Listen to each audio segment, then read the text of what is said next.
Բարի օր հարգելի հետևորդներ, եթերում ABC լուրերն է, ես Գառնի Մութաֆյանն եմ, կարևորը նախամարոտ։ Թեհրան-Երևան չվերթը չեղյալ է հայտարարվել, ևս 9 չվերթ հետաձգվել է, ինչ մանրամասներ են հայտնի։ Ինչու Իսրայելի խորհրդարանը չքննարկեց հայոց ցեղասպանության ճանաչման հարցը, Երուսաղեմի հայոց պատրիարքությունը կոշտ հայտարարություն է տարածել։ Համաճարակի վտանգ Երևանի կենտրոնում գոյուղաջրերը լցվում են նկուղներ ու բակեր։ Բեդիում 26-ամյա երիտասարդը տան մեջ կրակել է, ինչ մանրամասներ են հայտնի։ Անտառային հրդեհներ Ֆրանսիայում ռազմաարդյունաբերական ձեռնարկությունները վտանգի տակ են։ Իրանի արտգործնախարարությունը բողոքի նոտա է հանձնել Ուկրաինայի ժամանակավոր հավատարմատարին, որն է պատճառը։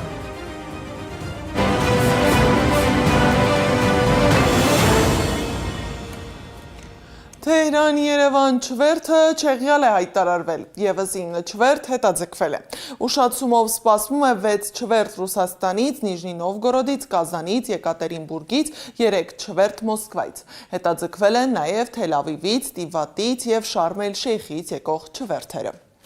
Իրանի արտաքին գործերի նախարարությունը կանչել է Ուկրաինայի ժամանակավոր հավատարմատարին և նրան բողոքի նոտա է հանձնել Կասպից ծովում իրանական առևտրային նավին Ուկրաինայի զինված ուժերի հասցրած հարվածի պատճառով։ Ըստ Իրանի արտգործնախարարության դիրքորոշման, Թեհրանը պաշտպանելու է իր անվտանգությունն ու ազգային շահերը և անպատասխան չի թողնի իր քաղաքացիների կյանքի ու գույքի նկատմամբ ոտնձգությունները։ ԱՄՆ կենտրոնական հրամանատարության ղեկավար ծովակալ Բրեդ Քուփերը Պենտագոնին և Սպիտակ տանը խորհուրդ է տվել դադարեցնել Իրանի դեմ հարվածները Հորմուզի նեղուցում, քանի որ դրանց արդյունավետությունը սպառվել է։ Քուփերի առաջարկությունը և ռազմական գործողության սահմանափակ հնարավորությունների վերաբերյալ այլ խորհրդականների կարծիքներն ազդել են ԱՄՆ նախագահ Դոնալդ Թրամփի Իրանի դեմ հարվածները դադարեցնելու որոշման վրա։ Միջազգային լուրերը ռեպորտաժում։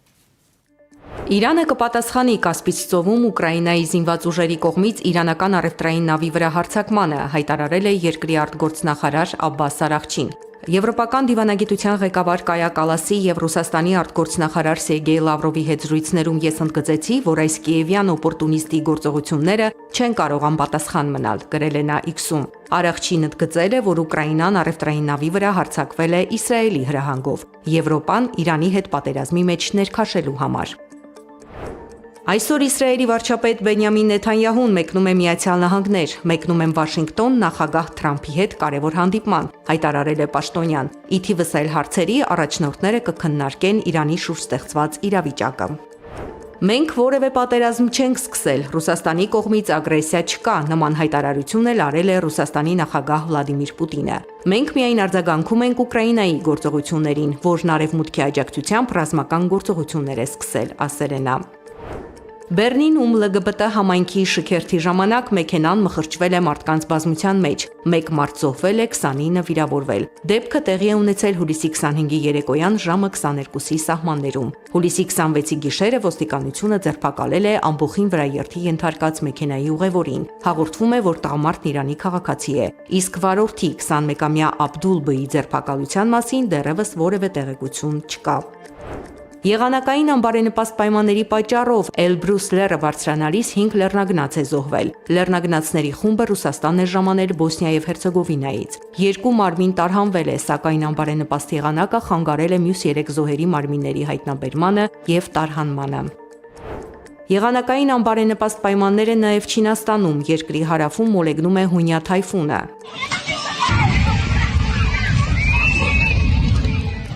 Եվրոպայում էլ անտառային հրդեհներ են, Իսպանիայում անտառային խոշոր հրդեհների պատճառով տարհանվել է ավելի քան 121,000 մարդ, կրակն ընդգրկել է 45,000 հեկտար տարածք։ Ֆրանսիայի հարավ-արևմուտքում անտառային հրդեհների պատճառով տարհանվել է 220,000 քաղաքացի։ Հրդեհները մոտենում են Բորդոյի մերձակայքում գտնվող ռազմական գործարաններին։ Բորդոյի շրջանի պաշտպանական և գիտական կարևոր օբյեկտները վտանգի տակ են հայտնվել, նշել է աղբյուրը։ Զարա Սարգսյան, Նունա Գևորգյան, ABC Media։ Ֆրանսիայում հրդեհն այժմ ընդգրկում է 42 հեկտար տարածք և մոտենում է Բորդո քաղաքին և մերձակայքում գտնվող ռազմական գործարաններին։ Մոտակայքում են գտնվում Ariane Group օդատիեզերական ընկերության 4 օբյեկտ։ Դրանցից երկուսը Սեն Մեդար Անժալ կոմունայում են, որտեղից տարհանել են բնակիչներին։ Այնտեղ վառելիք են արտադրում M51 բալիստիկ հրթիռների համար։ Եվս մեկ օբյեկտում շարժիչներ են ստեղծում Ariane 6 հրթիռագրի համար։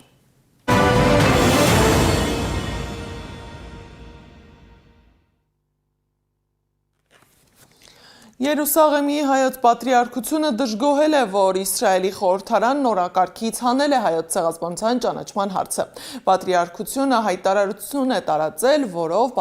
հայտարարել է, որ պատմական ճշմարտությունը չի կարող կախված լինել քաղաքական հաշվարկներից և կրկին կոչ է անում Իսրայելին ճանաչել հայոց ցեղասպանությունը։ Այն փաստը, որ Ադրբեջանի իշխանությունը, որը պատասխանատու է Լեռնային Ղարաբաղի ավելի քան 120,000 բնիկ հայի բռնի տեղահանության և հայաթափման համար, կարող է հետաձգել կամ նույնիսկ որոշել, թե ինչ հարցեր պետք է ներկայացվեն Քնեսեթի քննարկմանը, խիստ մտահոգիչ է։ Քնեսեթի օրենսդրական օրակարգն ու քննարկումները պետք է մնան բացառապես Իսրայելի ինքնիշխան իրավասության ներքո։ Պատմական արդարության պահանջին զուգահեռ միջազգային օրակարգում շարունակում է մնալ նաև մեկ այլ հարց՝ հայկական հարցը։ Բաքվում պահվող հայ գերիների առողջական վիճակի վերաբերյալ նոր ահազանգեր են հնչում, իսկ իրավապաշտպաններն ու նախկին պաշտոնյաները խոսում են բռնության, ծանր վնասվածքների և կյանքի համար իրական վտանգի մասին։ Մանրամասները Անահիտ Սարգսյանի ռեպորտաժում։ Ադրբեջանական բանտերում պահվող հայ գերիների նկատմամբ բռնության մասին ահազանգերը շարունակվում են։ Եվրոպական դատարանում հայ գերիների ներկայացուցիչ Սիրանուշ Սահակյանը հայտնում է, որ մտահոգիչ են ոչ միայն նրանց առողջական վիճակի վատ թարացման, այլև լուրջ վնասվածքների, այդ թվում կոտրվածքների մասին տեղեկությունները, որոնք նրա գնահատմամբ կարող են բռնության հետևանք լինել։ Արցախի նախկին պետնախարար Արտակ Բեգլարյանը Սահակյանի ահազանգերը հիմնավոր է համարում, նշելով, որ դրանք համընկնում են գերիների ընտանիքներից ստացվող տեղեկությունների հետ։ Բնականաբար ինքը լրացիչ տվյալներ ունի, հատկապես ընտանիքների հետ կապի միջոցով։ Ես էլ որոշակի տվյալներ ունեմ, բնականաբար նաև Տիկին Սահակյանի հետ պարբերաբար համագործակցելով, աշխատելով ու ընտանիքների հետ կապ պահելով, որ տարբեր ահազանգեր ու հիմնավոր կասկածներ կան բռնությունների, խոշտանգումների և ֆիզիկական և հոգեբանական։ Բեգլարյանի խոսքով վերադարձած գերիների վկայություններն ու միջազգային իրավապաշտպան կառույցների փաստաթղթերը վկայում են, որ հայ գերիների նկատմամբ բռնությունն ու անմարդկային վերաբերմունքը համակարգային բնույթ ունեն։ Նրա գնահատմամբ յուրաքանչյուր օրը, որ նրանք մնում են ադրբեջանական բանտերում, վտանգ է նրանց առողջության ու կյանքի համար։ Նաև վերջին վերադարձված գերիների հետ իմ շփումներն էլ, այդ թվում Վիգեն Էլչեքջյանի ու Վադիվ Խաչատրյանի հստակորեն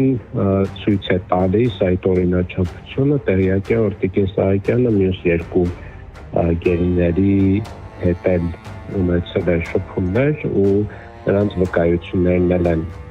ապացուցում, որ շարունակաբար եղել են բռնության դեպքեր։ Ամերիկայի Միացյալ Նահանգների ներկայացուցիչների պալատի արտաքին հարաբերությունների հանձնաժողովը կոչ է արել Ադրբեջանին անհապաղ ազատ արձակել հայ պատանդներին։ Ամերիկայի Հայդատի հանձնախմբի գործադիր տնօրեն Արամ Համբարյանն էլ հայտարարել է, որ հայ պատանդների ազատ արձակումը արցախահայության անվտանգ վերադարձ է և Հայաստանի տարածքից ադրբեջանական զորքերի դուրսբերումը պետք է լինեն խաղաղության նախապայմաններ, ոչ թե բանակցային ճնշման միջոց։ Մենք կարևոր առաջընթաց ենք գրանցել, բայց առջևում դեռ երկար ճանապարհ կա անցնելու։ Մենք չենք դադարելու պայքարել, մինչև մեր բոլոր պատանդները տուն չվերադառնան։ Միևնույն ժամանակ ԱՄՆ ներկայացուցիչների պալատի արտաքին հարաբերությունների հանձնաժողովը կոչ է արել Ադրբեջանին անհապաղ ազատ արձակել հայ գերիներին։ Մինչդեռ Ադրբեջանի Միլի Մեջլիսը բողոք է հայտնել ԱՄՆ ներկայացուցիչների պալատում ներկայացված իրենց խոսքով հակաադրբեջանական օրինագծի դեմ և դժգոհել ռազմագերիներ և քաղաքական բանտարկյալներ եզրույթների կիրառումից։ Ռազմագերիներ ու պատաններ տերմինները միայն մենք չենք օգտագործում, միջազգային հայտնի իրավապաշտպան կազմակերպություններ, քաղաքական կառույցներ, պարլամենտներ հենց հայ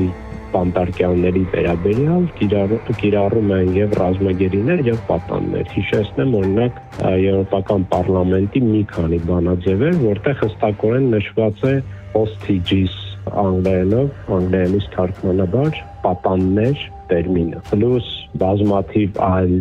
փաստաթղթեր, որտեղ war prisoners, այսինքն կամ prisoners of war, այսինքն ռազմագերի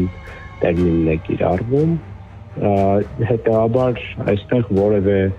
բանավեճի տեղ ես չեմ տեսնում։ Մինչև օգոստոսի 31-ը Ադրբեջանը պետք է մարդու իրավունքների Եվրոպական դատարան ներկայացնի հայ գերիների պահման պայմանների եւ առողջական վիճակի վերաբերյալ փաստաթղթեր։ Բեգլարյանն այն կարծիքին է, որ միջազգային ճնշումներն ավելի շատ կանխարգելիչ ազդեցություն ունեն, բայց դրանք չեն կարող երաշխավորել գերիների ազատ արձակումը։ Ազատ արձակման համար անհրաժեշտ է քաղաքական կամք, եւ գերիների հարցը պետք է դառնա բանակցային գործընթացի առաջնահերթություններից մեկը։ Անահիտ Սարգսյան, Գեգամ Ղազարյան, ABC Media։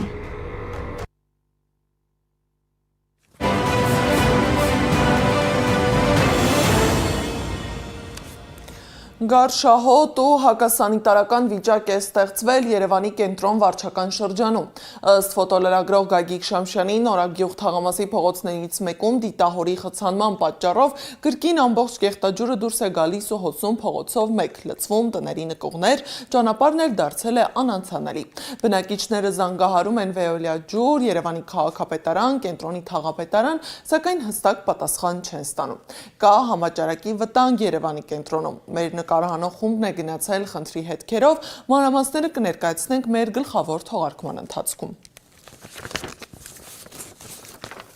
Կրակոցներ են հնչել Արարատի մարզում, Շամշյանի տեղեկության համաձայն Արարատի մարզի 26-ամյա բնակիչն իրենց տանը իրեն պատկանող ատրճանակով 4 կրակոց է արձակել, նրան ձերբակալել են։